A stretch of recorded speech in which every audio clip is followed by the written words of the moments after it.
गाखोजायो दानिया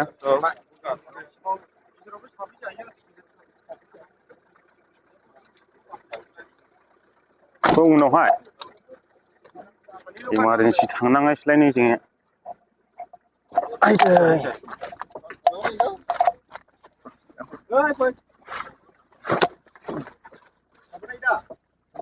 गाखोजाबावगौमोन ना थाबोखायो दा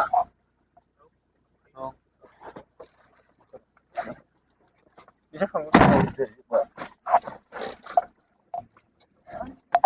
Maksudnya, nari ini maksudnya.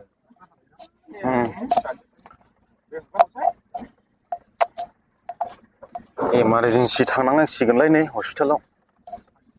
दान्दिसेन माबा माबि जाब्रबबाय थायो उदै सादोंलायनो थिगखोनानो टाइमा बेसेबां जाखो दा 9:10 जाबाय माथो एसेल'सो लोगोफोर आदा गला